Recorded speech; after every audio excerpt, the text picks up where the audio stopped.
Hello everyone and welcome back to Racing Weekly. My name is Rishi Persad. This is a show brought to you by oddschecker in association with Bet365. The main focus of this show is looking ahead to one of the best meetings of the year, the Ebor Festival at York. Steve Ryder and Steve Mellish alongside me, making it easy for me to remember who's who. Steve, I'll start with you. We were on the train coming up here to talk about this meeting and reflecting on how good it potentially is going to be, but also just how good this meeting generally is. I've said this before, bore people, but I first went to Yorkshire in 1983 on advice of a friend of mine who come from Yorkshire. I went then, and for the next 25 years, 25 years, you could count on the finger of one hand the number of Dante's or Ebor meetings I missed. I absolutely loved it. Fell in love with it first time I went there. I think it's brilliant. I think the racecourse is so well run. It's just a pleasure to go. And I mean that in every single. It's not just the main enclosure, which obviously is lovely. You go down to the Silver Rings, you go to the far side, wherever you want to go, I think you're well looked after. I think they get racing spot on. They do it very well, but the most important thing for any race meeting is the quality that you see on the track. And this year, like so many others, Steve, we've got some really good clashes all the week. We have. Luckily, we're recording on a Monday. The field sizes and the general quality of fields for that Wednesday have definitely held up for the Juddmonte International, and hopefully it does later on in the week, because it looks as if we've got some belting racing to come. Okay, well, that's to be spoken about a little bit later in the show. We're going to start this week with this week's racing recap. And we pick it up with Newbury on the weekend. Some good racing there, and we start talking about the Hungerford Stakes, Steve. Coppull, who ran quite well in the July Cup, didn't get the cleanest run. He was impressive enough in this sort of company. What did you think? Yeah, I thought we won really well. I think clearly they got the tactics right. I think it was meant to be at Clive Cox's idea of where they raced. They raced towards the far side. And it's not the first time over many years that is the place to be at Newbury. I think it's probably not talked about enough. But anyway, they got the tactics right. I don't necessarily think he had to particularly improve to win. He got the 7. Not sure he improved for it. I certainly don't think he wants to go any further. But he's a likeable hawk, and he runs his race most times, and he deserved to win one. Well, so without it being, I don't think it was a vintage Hungerford. I know he's 8-1 or something from the Sprint Cup, and I think that's about right. I think he showed at Newmarket roughly where he stands. Yeah, 8-1 Bet365 for the Sprint Cup, for which Comanche Braves, Sutonio Rev are 6-1 joint favourites, Almarac 8-1. What do you think? Coppull obviously gives them more options, the fact that he's won over 7 in that manner. Yeah, it does. So I kind of checked his entries going forward, and the Sprint Cup would be an option. They've also got an entry for the Park Stakes at Doncaster over 7 if they want to entertain that. But yeah, it's interesting that Clive Cox was at pains to talk about Lethal Force. Obviously won this race back in 2012. He was 25-1 that day and had a bit of form over 7 furlongs. So they are different. They dropped Lethal Force back down in trip to 6 furlongs. He ended up being champion sprinter the next year. But yeah, I think we know where he is with regards to the sprinters. I did think he was eye-catching in the July Cup. It was just whether he was going to get that 7 furlong trip. And I think you backed him the last 100 yards or so. You'd have been slightly nervous that he was clinging on towards the finish. So I'd agree with Steve. I don't think he improved for the 7 furlongs. I thought he just managed to cope with it. I'm quite excited to see him back down to 6 furlongs on fast ground. He clearly needs fast ground. So if you're looking at stuff like the champion sprint down the end, if you get a normal soft ground version of that, then he's not going to run his best race. So I'd just kick on now that he's in form and the ground is fast, and he's perfectly entitled to take his chance in the Sprint Cup. Okay, another horse who might have a cup lined up for him later on this season is the winner of the Geoffrey Freer, Wine Dark Sea. He obviously was putting together a really nice profile, disappointed at Newmarket, came back in some style to win a race where obviously it was very winnable when you consider Dubai Honor would have needed it. Yeah, I feel sorry for anyone that backed him that time at Newmarket. He was well beaten off a mark of 89 because he was well in at the weights. I think he was about 11, 12, 13 pounds well in that day. And that was the question mark, wasn't it? The trip for him, because he was, I thought, ridden as if the trip was a worry the time at Newmarket. But Hector Crouch rode him this time full of confidence that he'd get the trip and won well. I don't think it's the strongest of races. Looking at it, Table Talk does what he does and finishes second. I think this now is 4th, 2nd in the last 5 starts. Dubai Honor was coming back from a break. I'm not convinced he's a stayer, if I'm being completely honest either. So I don't think it's the strongest form going forward, but whoever backed him landed a bit of a punt because he was double figures into sort of 7 to 2-ish on the day. So well done to anyone who found him. Yeah, he was very well backed in the end. Dubai Honour ran a race of promise. He looked like he would have needed it in the paddock beforehand, Steve. Yeah, I'm sure that was the case. I think the ground was probably not well, it isn't ideal. I'm sure he wants some cut, and I agree with Steve. There's absolutely nothing in the form book to suggest he wants 1 mile 5. I mean, probably something between 1 mile 2 and 1 mile 4 is his absolute optimum. So I think his job done for them. He ran his normal, genuine game race, and to 2 out, he was travelling pretty well, wasn't he? But I don't think that was the be all and end all. And again, I agree with Steve. I don't think it was a strong race. Table Talks race 112 is a good horse, but you find he comes second more than he wins. It's one of those, isn't he? And the winner is 16 to 1 with Bet365 for the Melbourne Cup. I believe Connection says he goes into quarantine in 3 weeks or a couple of weeks, with the plan being to head to Australia. The big race in terms of Group 1 action came in France on the weekend. That was the Prix Jacques Le Marois. The Guineas winner over there, Rayif, came roaring back, beating Zeus Olympios and Precise. How good is Rayif? How strong was that form, Steve? Zeus Olympios rated 118, Precise rated 112. They've run roughly to... because she was getting the weight for the filly's allowance, they've run roughly to form. So Rayif is a 120s type horse. He's not as good as Bo Echo. He's not as good as Stard, but he's pretty good. He's won a Group 1. I don't think it was massively strong, and some horses there who More Thunder has got known problems in terms of quickening up. That's a problem. Although this race, I thought they went a reasonable pace. I think any Group 1 is a good race, but do I think it's exceptional? No, I don't. And certainly, were Bo Echo still in training, I wouldn't be thinking, oh, I don't want to meet that. Yeah. For what it's worth, the QE2 betting on Champions Day, Stard is 11 to 4, Rayif 4 to 1, Blue Bolt 6 is Zeus Olympios also 6. Erdinali is 13 to 2. What did you make of the Jacques Le Marois, Steve? I really liked him. I thought he was a really interesting contender coming into the St James's Palace Stakes when we thought we were going to get the Irish 2000 Guineas winner, the English Guineas winner and the French Guineas winner. I didn't think he was that far behind them going into it. He was obviously beaten in the Prix Jean Prat after that Satbeck. He clearly wasn't 100% that day, but I really liked his attitude at the finish. One of those horses that's, I really like that kind of ability of a horse to be able to get down and battle late on. I thought it was a really good performance. Once again, Aga Khan, Graffard, Barcelona, I think it's their 8th Group or Grade 1 win so far this season. Graffard obviously had an unbelievable year last year as well. And was it Samangan previous weekend? I mean, it's relentless. They can even produce sprinters now, Aga Khan studs. So I'd love to see the second tried over further. Zeus Olympios. Thought that twice now. He's got great cruising speed. Yeah. It's like a 7 furlong horse's cruising speed, but it doesn't quicken up straight away like you think. But then ran on really willingly again, and with the cruising speed he's got, I think he'd be a fascinating runner tried in a 9 furlong, 10 furlong race 1. Certainly if it were mine, I think what he is as a miler, you know what he is. Yeah. He's very good, but I think he's reached a sort of a level. But he had the potential, I think, tried over. Certainly if it was mine, I'd try him over. The intimation is that he's staying in training next year as well. Isn't it? Yeah, you can see that because he seems to be growing into his frame as well, because he was a big horse, and he kind of disappointed a couple of times on his first couple of runs this year, but he's sort of grown into his frame. But that 4 to 1 for Rayif for the QE2 I'm quite interested in, because he's got form over the straight mile, he's got form on soft ground, and that would be a question mark for me with Stard, because I think he needs fast ground, and I think the Breeders' Cup towards the end of the year will be his target. So that could cut up quite considerably, that field. So I thought the 4 to 1 for the QE2 around Rayif was perfectly fair. Okay, some other interesting performances over the week just gone. I'll mention a few and then you can pick up what you like. There was Royal Zabeel who won the Great St Wilfrid, near side, far side, ran well. Wimbledon Hawkeye won that Group 3 in France. A boy named Susie gave a little bit of a boost to Constitution River, winning the Royal Whip up, was it 1 to 7 or something like that? Anything else, Steve? I'm going to mention a different horse. All of those honourable mention for Wimbledon Hawkeye. Done really well to win the races, to win the race with him. I liked it too, and I'm almost not interested in the 2-year-old races up until about July. I certainly wouldn't go near, putting money down.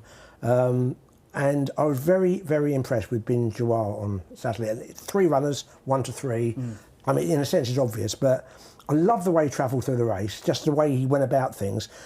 He won 8.5 lengths, easing down, and the time really stacks up well on the day. It's as good a time as there was without him being fully extended. He's bred to be, because by Gayeth out of a Group 2 winner, and I just thought I really think it's a pattern horse, and there was talk about Royal Lodge afterwards. I could absolutely see that, given his proven on the undulations, albeit the different Newmarket. He took me the first 2-year-old who I've really been taken with this year. Did he remind you of his dad? Yes, I thought we were saying beforehand, very much so, yeah, very much so. And this is an example. You look at something giving you an impression, and then you look at the time, and you actually, because you're looking at it as an impression, you go 3 runners making their debuts. You're not sure. Look at the time, actually. It adds some substance to what you've seen. Definitely. He's exciting. What about you, Steve? What else did you see and note? So I was at Salisbury on Wednesday. They had Quest for Stars win, so he then made it 3 from 3. So he won the Stonehenge Stakes, and he's another proper staying 2-year-old. He's got a Royal Lodge entry. He'd have the option of the Zetland Stakes as well. I think a couple of the Charlie Appleby runners that have won that previously have gone on to both run and win both the Royal Lodge and the Zetland Stakes. So, yeah, they can be split up into the 2 of them. And it was really nice for Conor Planis, because Lydia did a really nice interview with him afterwards, that he was looking, probably was going to give up and started riding out for Godolphin. And Charlie Appleby's given him loads of chances on particularly 2-year-olds. And Charlie Appleby 2-year-olds, I was doing the stats for it when I was there. I think he's about 40-odd% strike rate with his 2-year-old so far this year. It's just ridiculous. And a lot of people are very quick to say when Charlie Appleby's out of form, and yes, he didn't have a great Royal Ascot and things like that, but he's had an incredible year with his 2-year-olds, and they've got some really exciting horses going forward. Another couple of 2-year-olds that we're looking at, Forbidden Fire one on that card at Salisbury, out of Arabian Queen, produced 7 foals, all 7 of those have won. She looked quite special, I thought, winning the opener at Salisbury. She has a Cheveley Park entry for later on in the season. She's a half to see the fire, so she could progress with age as well. So she took my eye. And then Avec Toi won a Group 3 at Deauville on Sunday. Best he's trained. Beat some solid yardsticks in Silver Dominion and cut a dash by 4 lengths. And yeah, you'd imagine circled for the French 2000 Guineas for next season. Thought quite exciting. Yeah, Christopher Head saying best horse he's trained. I think that Jean-Luc Lagardère is the main aim Arc Weekend, with 1 run in between. So some exciting youngsters coming through. I think it's fair to say that's been a succinct racing recap. Now, before we get into our York preview, just to let you know that our sponsor Bet365 have a best odds guaranteed offer. It's available on every single UK and Irish race from 8 AM on the day of the race. If you take a price and the SP is bigger, Bet365 will pay you at the bigger odds, and full T's and C's can be found on the website. And so we move to the Ebor meeting at York. It is, without question, one of the best. I say it's not just a race meet, it's one of the best weeks of sport, I think. And we're going to have a look at the race that most people feel is the race of the week, and that is the Juddmonte International. It takes place on Wednesday, and have a look at the market, for which Ombudsman with Bet365 is the 10-11 favourite. Constitution River 7-4. Item is 7-1. 14's Hawk Mountain. Al Makam 25's Zaydan. For Francis Graffard is 25-1, and 40's bar those. Steve, Ombudsman is bidding to follow in the footsteps of Dahlia, Ezud and Halling. They're the only other 3 horses who have won the Juddmonte International twice. Will he do it? It'd be a fool to say he can't. Obviously, he's got a very good chance. I guess you put a line through the worry a couple of weeks ago where you were the Mark Drifter and then all denied. But anyway, let's take it as read that he comes here at his best. Clearly, it's been a funny year in that they started the year very early, and John Gosden's on record of saying they've had to sort of stop twice. And in the back of my mind, that just worries me a bit. And at the prices, I'm happy to leave him go. I think he's the right favourite. He was brilliant at Ascot, and the 2 or 3 best performances of his, I think, are the best form on offer. I don't think it's 2 runners. I think Constitution clearly a huge player, and his reputation has always been even better than his form. His form's very good, and he is getting better, and he might be every bit as good as people say he is. But again, he's priced accordingly. Were rain to come, more rain than forecast, And if they've overwatered, just possibilities, and the ground in the early races suggesting the ground's on the slow side, I think Almaquam would outrun his price. He's not a 25 to 1 chance in any Group 1 if he gets his ground. But given we are talking probably on good on ground or just faster, I think Item will run well. Yeah. And I think York is proven really like best two performances. The pacemakers, which are in for the two superstars, will really help him because he's a strong staying 10 furlong horse. So probably didn't get a mile and a half in soft ground, but when he won last time, he was never better than the final furlong. I think he's big each way. I think he's a good horse. His form isn't as good as the other two, but he's priced at 7 to 1. You were saying, yeah. But I tell you, in the back of my mind, I will check the times because I just once want to back Almaquam. He got good to sort of ground. I think he's a very good horse, really I do. Well, he didn't get his ground in Champion Stakes last year. He won the Group 1 in Ireland. Not with the ground there, just got away with it. He ran all right at Ascot. Yeah, absolutely. Okay. Weather forecast wise, I'm sure we've all looked at it. What I've seen, what York have said, they're due some rain Monday evening into Tuesday. Yeah. And then it's a bit of a guess whether they get anything because it's all a little bit hard to decipher. But there is definitely going to be some rain Monday night into Tuesday. What that means, I have no idea. What do you think, Steve? I think this is going to be fascinating. This is a really good race, and I don't think it is a two-horse race either. The prices would suggest that it is. I think Ombudsman is the correct favourite. If you look at ratings, he's £8 clear. Constitution River gets a £7 weight for age allowance. So they are closely matched. I thought Constitution River was better in the Eclipse than what he was previously, and now he's kind of living up to the hype, but he is priced accordingly. Ombudsman did what he couldn't do last year and win the Brigadier Gerard under a penalty. I thought he was brilliant at Royal Ascot. He was. Is Ascot his track? Because he did look in a slight bit of worry last year when the pacemaker went off ahead. They've obviously chosen to miss the Eclipse this year and come straight to this. So whether that means that he can win this in impressive style, I don't know. I really liked Item's win in the York Stakes. He did something that I think 2006 was the last 3-year-old winner of the York Stakes when I was looking through it. 16 had tried, including some short price favourites that were beaten. So you can probably upgrade his victory that day. He clearly loves York. Pride of Arras is in there as well. He ran a better race at York. Like Steve said, Almaquam was brilliant over in Ireland, beating Bay City Roller. He's going to be around the ground. And Hawk Mountain, you'd be surprised if he could reverse form with Constitution River. And then I think one of the most fascinating ones is Zadad. The fact that it didn't really work out for Connections last year when they ran Darragh in this, just clearly didn't run his race. But the fact that he's coming here, he's won his previous 5 starts, looks really progressive. Yes, I think it was a Group 3 win last time, but he's fascinating. And this tactically is going to be really interesting because if I look through this, I think the horse with the best turn of foot is Ombudsman. And William Buick will ride him with loads of confidence. I imagine track through Ryan Moore and try and pounce late on Constitution River. But you then look, Almaquam's often ridden prominently, so you can't give him too much rope in front. I think Item is a strong staying 10 furlong horse, so I can't imagine he's going to be far off the pace. So it's going to be interesting tactically because William Buick doesn't want to leave those two too far ahead either with his eyes sight on Ryan Moore. So I think it's a brilliant race and I can't wait. I remember John Gosden actually took umbrage with me after he won the Brigadier Gerard when I suggested that he looked like a brute of a horse now in terms of physical development. He said brute's the wrong word, and I accepted it. But what I imagine is, and when he missed the Eclipse, is he's such a big, strong, heavy horse now, obviously will be a stallion, that the way the summer's panned out, how quick the ground is, to ask him to run in the Brigadier Gerard and the Royal Ascot, the Eclipse and the Juddmonte International, you have to miss something along the way. And obviously you want to run to Royal Ascot, that's very high profile.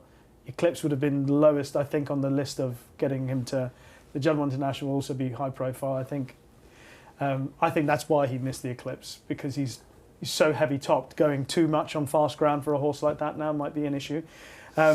But I think it's fascinating. Zaydan, I'm really intrigued by the fact that Francis Graffard's running this one. He's a grandson of Zarkova by Dubawi and is progressing. So who knows how good he could be. I'm going to stay with Ombudsman because he's he's proven to be the best horse in the race and just about wins it. But exciting, isn't it? I mean, Or would you be tempted by 10 to 11? No. No one can argue with the point you've made. No, I would. I will probably back Zaydan each way in the race because I just don't know how good he is. Assuming the ground is as good, because I do think Al Mackham at 25-1 for a Group 1 winner, who hasn't been that far behind Ombudsman in the Champion Stakes, etc. It's massive, but the ground has to be. I think if Ombudsman win, and the time he's been absolutely brilliant, I think he'll win really well. Don't think he'll win. Dirty. Don't think he will. There's just in the back of my mind. Why? Champions Day a bit to me. I thought he and Calandagan were going equally well. End of a long season. He's had a long season. I'm not saying, and it's still a very good run. I don't know. I just have the feeling that I think he'll either be brilliant, and I think he is brilliant. Don't get me wrong, but I think if something gets with him, I don't know. Do you see that in Ombudsman? No, I wouldn't have those question marks around him for me. I think he'll drift. I think you'll get 5-4. Yeah. So do I, definitely. Because Constitution River's always well backed. Yeah. And I think there'll be enough people trying to take him on. I think, 5-4, I think you'll probably get in the morning, and I'd be interested at that price. That'll be good. I'll take that. Okay, that's a very good race, the Juddmonte International. When is it not a very good race? But also on the same day, we've got the Great Voltigeur. Maltese Cross is the 15-8 favourite to beat the Derby winner at Christmas Day, who's 11-4 with Bet365. Pierre Bonnard is 3-1. Superior Choice, who's been on a roll for the Gosdens, 5-1. Gallian 10s. This race I find hugely fascinating because I don't know how good Maltese Cross is yet. What do you think? Yeah, it's hard to know how good he is. I thought he did well to win last time in France. It's just whether he can give away that £5 Group 1 penalty. I went through the last couple of run-ins. Los Angeles carried a Group 1 penalty to win it in 2024. Pride of Arras carried a Group 2 penalty to £3 to win it last year. So it has been done. Aidan O'Brien's got a brilliant record in the race. Idaho won it in 2016, Continuous in 2023, Los Angeles in 2024. And both Pierre Bonnard and Christmas Day would have, I think, fairly equal chances. Ryan Moore's decided to ride Christmas Day, which I completely see why. I think Pierre Bonnard was a neck behind Christmas Day in the Irish Derby, but is now in receipt of £5. So they're going to be closely matched. Maltese Cross is the one who don't know how good he is. He had the benefit of race fitness over Bay of Brilliance, didn't he, in that Lingfield Derby trial? And I thought Bay of Brilliance might well reverse that form, but Maltese Cross just never does too much in front. It's hard to know how good he is. I thought the one who was overpriced was Gallian. And I know the Bahrain Trophy was slowly run, but I thought he was probably going to be the most inconvenienced by that. I thought he was a well-backed favourite in the Queen's Vase. He was only beaten about 3 lengths that day. Horror trip through the race. Yeah, I thought the long straight at York would really suit him. I wasn't expecting him to open back up at around sort of 16-1 because I don't think he's got that much to find, given the fact that the horses ahead of him in the market have those penalties. So I think when you're looking at it, it's all around price. And I thought he was the wrong price. I like Gallian. I'm with you on that. But on Maltese, people might say, well, you do know how good he is because Christmas Day beat him in the Derby. Oh, no, he's better than that. I think the ground was exactly. Right. But what's interesting, he's favourite or just about for the Leger. And I think people want to be careful because they still haven't made up their mind about Leger or Up. I think if he wins, carrying a £5 penalty, he doesn't go for the Leger. No. My opinion. I'm not privy to anything, in my opinion. Yeah. And if he loses, he's possibly not quite as good as we think he is. Do you know what I mean? Yeah. But will go for the Ledger if he loses? Well, more likely to go for the Ledger. But then would you probably get a good price after as before? Yeah. I don't think, given you asked for it, I don't think York in fastest ground will be Christmas Day's bag, personally. Yeah. If he wins, well done him, but I think he'd just stay in 1.5 horse. I'd be surprised if that's quick enough. I like Pierre Bonnard. I think gradually it's got better this year. I thought the run the Irish Derby was easily his best run of the season, easily. And I was looking the other day, and I haven't done it, I was that far away from backing him for the Leger, because I think to myself, he looks to me most likely to run in the race. He hasn't won his Group 1 as a 3-year-old. Christmas Day's won a Derby. I know they ran Lambourne in the race, but he has won a Derby. Not necessarily got to go for it, even though the race probably would suit him. And I thought Pierre Bonnard, they'll want to win a Group 1 with him this year. And if he happened to win the Voltigeur, I think he'd be favourite for the Leger. Yeah. That's my opinion. So I haven't. It was 7 or 8 to 1 the other. I thought, well, it is tempting because I do think it'll run well. I think York will really suit him. Yeah. I'm not actually bothered that Ryan Moore isn't riding him, but he didn't ride him at in back in Ireland. his 2-year-old season, Sometimes he doesn't ride in the Ledger. They have various jockeys, and it might well be that it's all about familiarity with him, and didn't ride him all the time. Didn't ride him in either of his Group 1 wins last year, did he? No, he was Christoph injured in Sumner. Sumner, Who right? rides him on this week? Sorry, Wayne Lorden. Yeah, well, I'm fine with that, basically. Yeah. I won't. I thought about backing him this year. I probably won't, but he's the horse I'm most interested in the race to how he runs, if he continues his progress. A truly fascinating race for a number of forward-thinking reasons and where they may go, etc. So that's a great Voltigeur. One of 2 races we're looking at in depth at the Ebor meeting on the Wednesday. On the Thursday, the big race is the Yorkshire Oaks. And again, here are the horses who are at the top of the market. King George winner, Kalpana, 5-4 with Bet365. Mini Hawk, last year's winner of the Yorkshire Oaks, and obviously took all before her last season, finished runner-up in the Arc, 3-1. Johanna Walsh, 7-2. Tati Coram, who was very impressive at Newmarket, 8-1, and 10s bar those. I mean, Diamond Necklace is in there, but I think she's running in France. Steve, Kalpana, out of those that I've mentioned, she's put up one of the best performances of the season and win the King George. Is 5-4 attractive for you in this scene? As you know, I don't back at that price, but I think that's a much better price than 10 to 11 Ombudsman. I think she is different class than Mini Hawk. I owe you both a daiquiri last year on. I thought I got her wrong last year, but I think Kalpana should be unbeaten this year. I thought that Colin Keane didn't give her a good ride at Ascot. And fun enough, I think he was in the process of riding the same race in the King George. Royal Ascot. Yeah. And I think finding the bit of trouble that she found was perfect because they finally didn't hit the front till the furlong and a half out. I think the horse has got pace. He's had the pace to win a Group 1 at a mile and a quarter. I think it's a really good filly. I think it's as likely as anything to win the Arc. If she runs the form, and any horse doesn't, I think she's a considerably superior horse to the horses she's amazing. So I think 5-4, if that's your bag, is a great. I just have, for whatever it is, my rule, I don't back that short. Can I just ask about Mini Hawk's run in the King George? Yeah. I mean, is that you put a line through that? Oh yeah, she didn't run her, but she was too close to the pace. Whatever. No, she's a very good filly, a very good mare, filly, whatever it is. I just think overall form, I think Kalpana's better, and on whatever else, definitely Kalpana's getting better. Where you can't, we haven't got proof positive that Mini Hawk is getting better. I still think Kalpana's best on both their best form. I think Kalpana's is better, and so for what it's worth, I will cheer her on, but without a financial interest. Well, she's a King George winner, as you say. She's got a big chance in the Arc, and she's 5-4 to beat Mini Hawk is 3-1. How do you see it? This is a really good race. Sometimes you get really short price favourites in the Yorkshire Oaks, but I think we've got 3 genuine contenders here.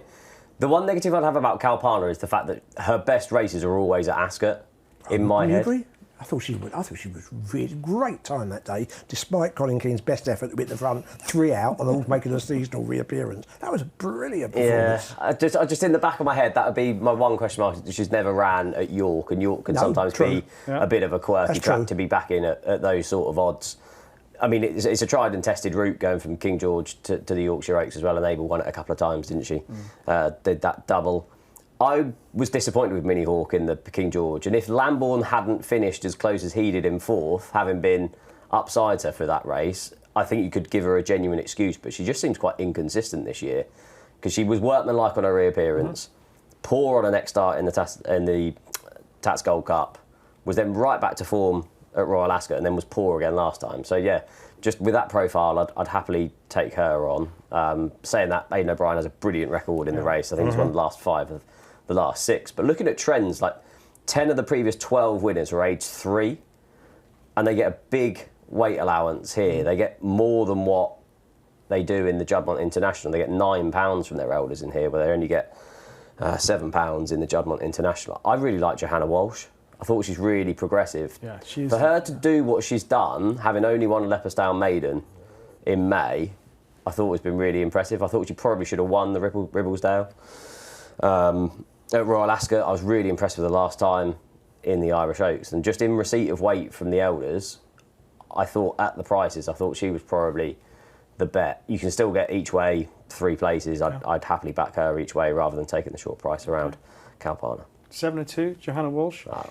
Maybe not then. Should give a mention to Inishmore, because I know David Manuzio is thinking, well, hang on a second. She's not a bad horse. She's run pretty well this season in various races. Don't dismiss her. She's 14-1. Can either of you make a case for her at least getting in the places? Yeah, I guess Poss. I don't know what to make of the 3-year-olds. Overall? Probably middle distance horses anyway. And that we'll find out more. It's that point about these races you learn. And there's no question that the Irish Oaks winner is getting better. So, I take on board all Steve said. I don't know the quality of that race. I can't. An all-known form in Ishmore shouldn't be good enough. Okay. Kalpana, she is so good. I hope she wins, because I think I'd like her to turn up at the Arc with a string of ones to her name. I hope she hits the front a furlong and a half out and not 3.5 furlongs out. I will clip up what we've done. That's only an opinion. That's what you're out for. And sit him down. Say, listen. He's a very good jockey. I just think that's a horse that his quality is speed. Yeah. That's what I think. The big staying race of the week is the Lonsdale Cup. Obviously, Ebor accepted.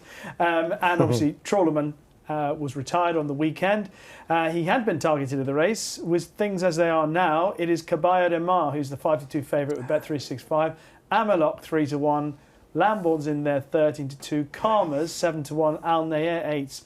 Mount Atlas 10s. He was supposed to run last weekend, didn't. I wonder if they saw that Trawlerman had been retired and they went, we're out of this race. Why don't we go for the Lonsdale Cup?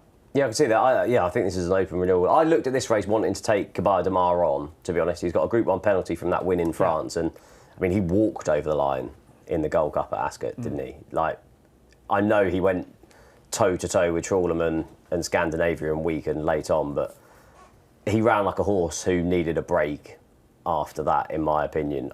Al Nair would be the way that I'd go, and I know he didn't finish as fast that day either. I think he finished 7th, beaten about 20 lengths. But the return to York and the drop in grade will definitely suit him. He finished short head second to Vauban in this 2 years ago. He finished 3rd behind Trawlerman and Sweet William in this last year. There isn't a Trawlerman or a Sweet William in this contest this year. He finished 2nd in the Yorkshire Cup behind Rayif on his penultimate start. So we know that he's still up to that level so far this season. I thought even a repeat of that run will probably see him go close, and he's 8-1. Yeah, I'm with you on Al Nair as well. Tom Clover's table going along quite nicely as well. So yeah, I can see that. What do you like here, Steve? If I thought the Rafe Beckett are within better form, I'm just worried about one or two of the horses in the last couple of weeks. I know he's having winners, but I'm not sure in one for. I would fancy Amalok, who obviously was well back for the Goodwood Cup and went wrong at the start, lost jockey. So I think it's a really interesting runner. I think this sort of trip should suit. But I am worried about the R's, and it's not quite a big enough price for me to take the chance. At the prices you've quoted, I think I'd probably take a chance on Lambourne. Yeah. On the grounds that it appeared, and I'm like, I could tell, I think, from Steve Royce, I'm agreeing with him. I don't entirely trust the fact that he ran well in the King George, but on paper he did run well in the King George. And I think he's always looked a stayer when he won the Derby and whatever. Look, he's by no means got an exemplary record, has he? But I think you were saying 13-2. 13-2, yeah. I think a repeat of the King George form puts him right in it. Absolutely. I think 1 mile 6 at York would really suit him. It'd be lovely to see him run. I'm not sure. I haven't heard anything that he isn't. Yes, absolutely. But were he to turn up, 13-2 on last year's Derby winner for the Lonsdale Cup with Bet365. But as we said, Caballo de Mar 5-2. Steve's interested in Amalok at 3-1 if the stable form warrants it. Have you two any thoughts on that, just out of interest, or is it just me? I'm just trying to remember. They had a winner on. I remember they had a winner on Sunday. Is it Valvano or something like that? They did. Southall, but I'm trying to think. Yeah. I haven't really drilled down into Rafe Beckett's. It's not like they're all. He's just having some disappointments, and I can't put my finger on it. I like the yard a lot. Well, of course, they've got Pride of Arras during the week as well, so I hope you get some indication. But Steve and I both, Ryder and I both keen on Al Nair. Now, big race on Saturday is the Nunthorpe, and obviously Wes Ward's Bacchio is a 3-1 favourite. As for 5-1, due to have her final race before retirement. In fact, they've kept her going for this race. Rayevka 11-2, American Affair 13-2, Satonia Rev 8, Mission Central 10s, and it's 12-1 bar those. Steve, who do you like?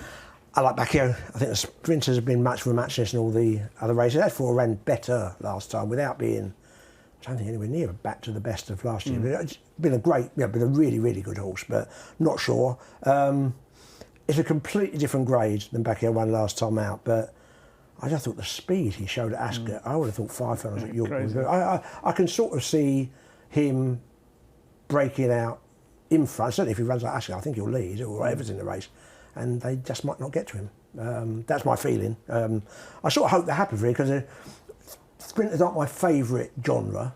But the thing that you do like to see is sprinters with sort of real pace, and the sight of him, if he did go sort of bash and go, will be a sight to behold, I think. Yeah. I think Wes Ward, though, is 0 from 6 at York. Is he?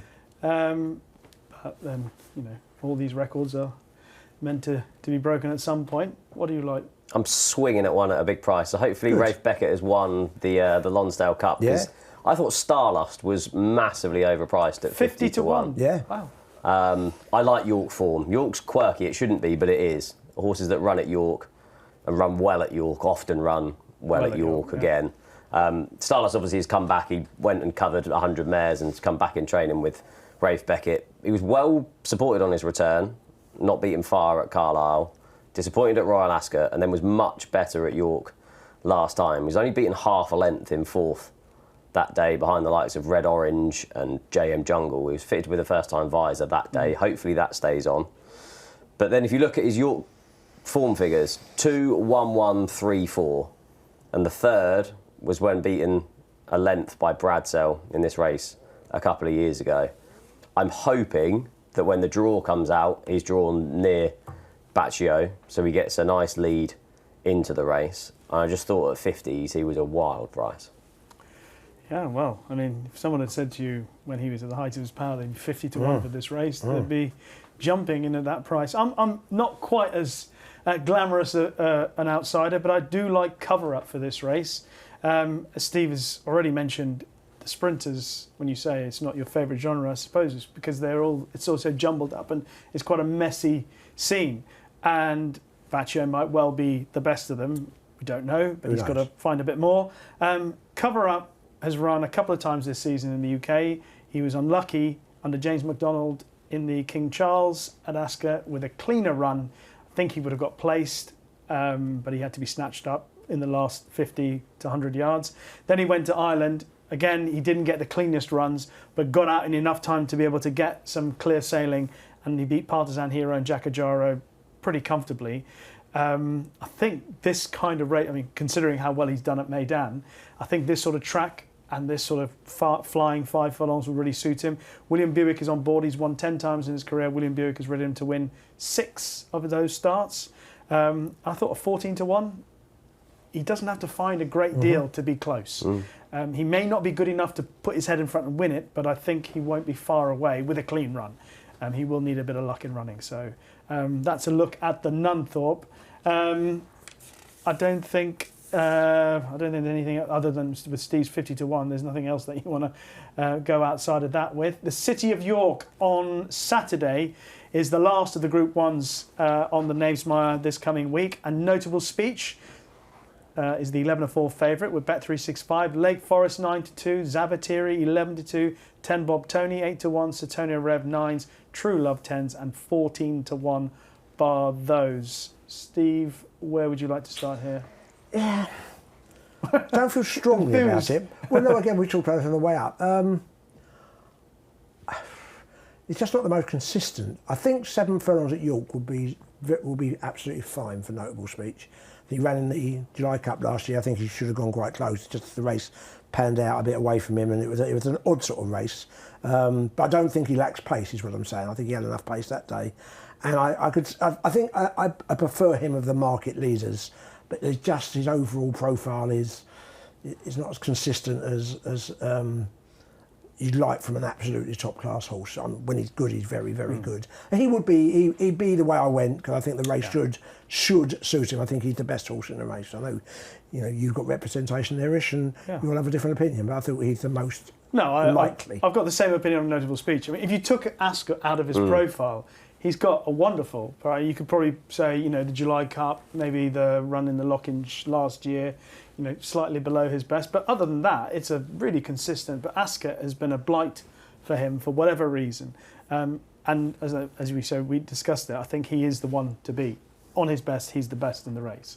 But there is a question mark about whether you'll get that. What do you think? Just on the race, I really hope that horses are targeted at this race now that it's at Group 1 level over 7 furlongs.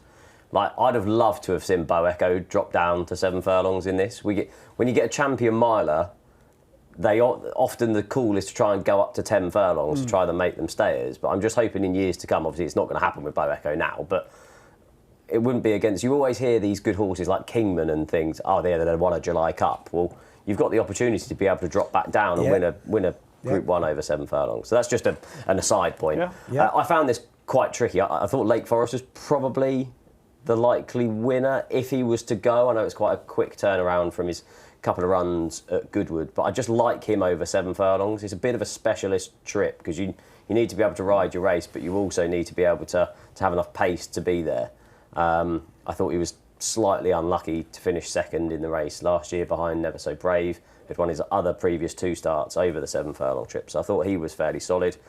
I thought Zavatiri ran really well after a break in the Sussex Stakes. I thought Notable Speech around Ascot, away from Ascot, you'll see the best of him.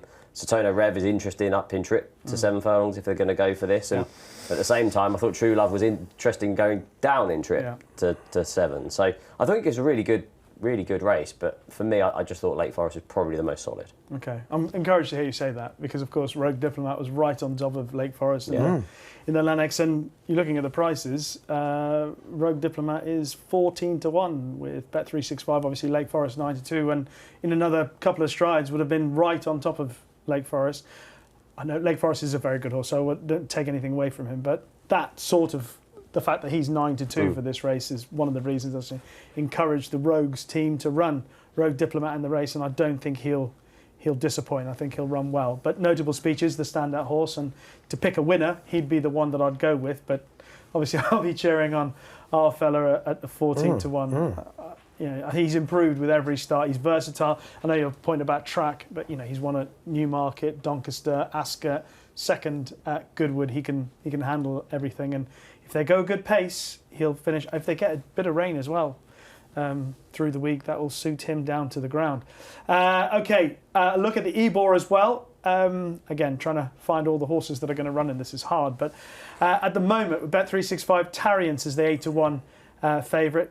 Emit is 10s for Joseph O'Brien. Kisliar is 10s. Class Leader 10s. Baylor Bay 12s. Daiquiri Bay 12s. Hopewell Rock 12s. I mean, loads of chances. And we're talking about this race, a good 5 days away from it. It's hard to be adamant what you like here. So I'll let you open the batting here, Steve. I like the form of the Ascot Stakes. It just works out really, really well so far. That gives me hope that Kisliar might well be able to defy a £5 rise. I thought he was probably the most likely winner. If you look back at the Ascot Stakes, the second defiantly won at Goodwood on his next start is now rated £8 higher. The 5th Small Fry was an unlucky second at Goodwood. It's now rated £4 higher and is actually favourite for a handicap on the opening day where he'll have a good chance there. And Kisliar had won his previous 2 starts, including over 1 mile and 6 on his penultimate start. I know he obviously then went up in trip to win at Royal Ascot. Joseph O'Brien has just got a ridiculous record at these big meetings in the UK so far this season. I imagine Dylan Brown McMonagle will ride. I think he had the choice of about 7 of them in those Ascot Stakes and didn't ride him. But I think it'd be fairly difficult for him not to ride a Royal Ascot handicap winner off only a £5 higher mark. And just how far clear the 2 of those went, I thought you could make a case that a £5 rise was quite generous, if I'm being honest. As generous as a £5 rise can be for a handicap win. Okay. Steve, what do you like here? I like Baylor Bay. I think he's a 6-year-old, but I think he's got better year on year. I think his improvement last year coincided with stepping up in trip. Remember very well Cesarewitz, but I actually think his best form is over Shorter. I think he should have won at Newmarket last time. To be fair, Billy Knocknader misses himself. It was weird watching. It's like he ran into the horses in front of him. There was clearly a reason, but he blamed himself. Whatever the rights and wrongs, I think that form is good. Obviously, Wyandotte Sea wasn't at his best, but he has come out and won since. The horse who finished just behind him, Ascar's captain, come and won in good style at on Shergar Cup Day. I think the form is solid. It's a very valuable race, and I think that was the best horse in the race. I think he's been put up £1 for it. He's a York winner. He won over 1.5 miles last year, so I think there isn't any doubts on that score. He's got lots of form in big field handicaps. Where we're talking about a double figure price, I think I would think he's pretty sure to run. A horse like him is a valuable race, isn't it? Where else are you going to go? He's the one I like. Yeah, 2 horses I liked. Class Leader, he made such an impression when he won at York earlier in the season. I'm prepared to forgive any horse a run at Newmarket after that. Any horse, any run anyway, if one run. Hopefully he'll be more like his York self. And the other horse is Daiquiri Bay, who I've been a big fan of for a long time. You and me both. Well, in fact, I do remember that you put up Daiquiri Bay as one of his... Do you remember when Steve... I think it was before the Derby last year. It was. That's how the Daiquiri... Yeah, yes. We haven't had our daiquiris. Match bet, No, we need a couple of daiquiris. Keep turning up in Spain and you're never there. But you did put Daiquiri Bay up as a horse to follow, and he ran well in a number of races last season. But he was gelded at the end of last year, and this year he's come out. He's run 2 smart races. He has. And I still don't think we've got to the bottom of it. So those were the 2, but one's 10-1, one's 12s. It's going to be a good race, but don't know who's not going to get in and who will get in, because obviously there was a Rogues horse that was hoping to get in. I don't think we will, and we might go on Wednesday. So, okay. So we've had a look at the main races, all the pattern, all the good pattern races, and the Ebor. But there are a whole host of very good races around the meeting and around the ones that we've just mentioned. So let's open the floor up, Steve. And I know you've got a very long list of horses there. Who would you like to pick out of that? I'll mention 4 in handicaps. Okay. I don't necessarily back them all, but horses I'm very interested in. One's already been mentioned. I think Small Fry. I think back up to 2 miles, I think is a really good thing. I think 1 mile 6, and Unfortunate Goodwood. I think he's bound to run well. Probably won't be missed in the market. But horse I fancy most in all the handicaps. He's got to get in. He's number 28 in the list at the moment. 22 can run. Shears, I beg your pardon. I like Proposal. And the last race on the Thursday, I thought she was unlucky at Goodwood. I think she's very well handicapped at the moment. Whether she gets in or not, I don't know. If the Wathland horse, pretty sure that they'd want to run her because they target the big meetings. A really big price, and it's entered in a listed race earlier in the week, and I'm hoping it runs in a handicap because I don't think she's good enough to win the listed race. It's called Capichera. I'm trying to think who trains it. Is it Ed Walker? It might be Ed Walker. Capichera, yeah. But it got an entry in the last race on Friday. Very competitive race, but she would be a big price. She disappointed. She was a warm favourite at Windsor last time, and a steadily run race at Windsor is just not about. She doesn't quicken. She wants a string run race, and I think she'll show herself a good filly when she gets that. So I'd like to have one chance to back her at a big price. And another really big price, I thought Wave Ryder ran pretty well at Goodwood, and I wouldn't be at all surprised if that runs well on the Friday as well. But I mean, there's loads of others, Rick, but to hog the thing. They would be. What would be the most left field of the other ones that? Well, of the other ones. Yeah. One that you think might be the biggest If price. the ground, would it be left field? How left field would Iron Will be if it runs stepping up to a mile, which is a doubt, but I thought York would suit her. No, I don't know. I mean, I think the most left field is Capichera of those. Okay.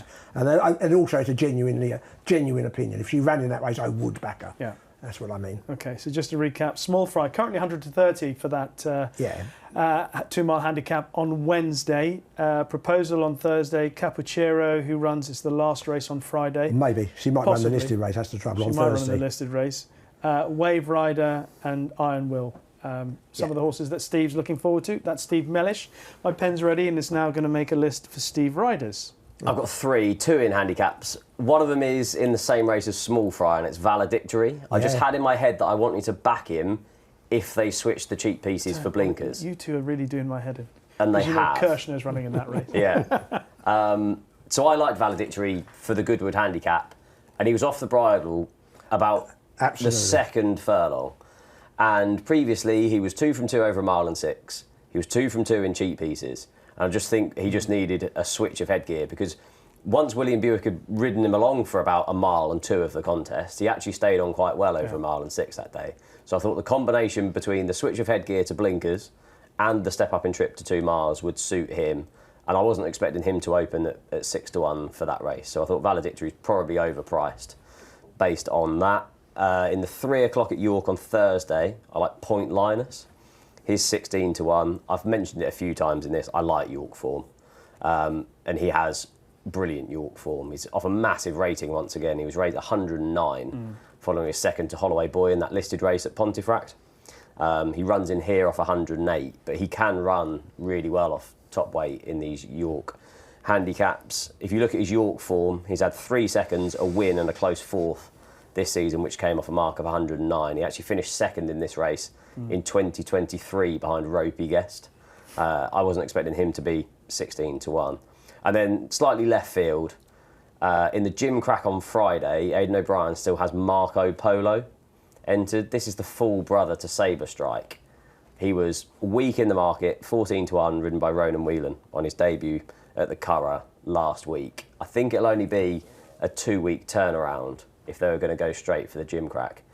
But the only other horse that he's got entered is that Carry the Flag, who hasn't quite lived up to the potential that he showed early on. They often have a runner in the race. So the fact that Marco Polo's 10-1, like it's a strong race. You've got Arapaho Gold, you've got A Day of Scarlet, you've got Rare. So you've got solid form, and just the fact that they've still got him entered for the gym crack took my eye, because this was knock your head out, eye-catching. Yeah. The debut run, went second, really, really promising debut. And I thought if they were going to pitch him into the gym crack off the back of that run, I thought he was interesting at a double figure price. Okay. Valedictory, Point Linus and Marco Polo to add to the others that we've mentioned. Right, okay, so I'll throw another one in for the 2 mile handicap along with Small Fry and Valedictory. Let's make it a trio at the top of the market, shall we? Kirshner, who we would love to have run in the Ebor, but considering all the horses that are being targeted for it, likely to miss out. But he's had such a progressive season so far. He ran first time up in race with obviously Valedictory and Opportunity, etc. at Ascot. It was his first run for a long time. He ran well there. He had a dip on the all-weather to see whether or not it might be worth having a go at Northumberland Plate. It was encouraging enough, and he was second in the Northumberland Plate, ran a cracker, and then went from that to bolt up at Ascot. Admittedly, some of the form in behind is a bit thin, but he did win very easily. And we've gone to the trouble of booking Mr. Brian Moore for the ride, so hopefully it'll be worth his time and ours. So obviously, I like him anyway, but also I'm slightly biased, so you can take my selection with a bit of bias. Outside of that, there are 3 other horses that I'm keen on. One is in that race with Cappuccino. She runs in that handicap. I'm not giving up on Naga. I do think she's a really smart filly. She got, I thought, a horrid ride trip at Newmarket last time out. She could never get in.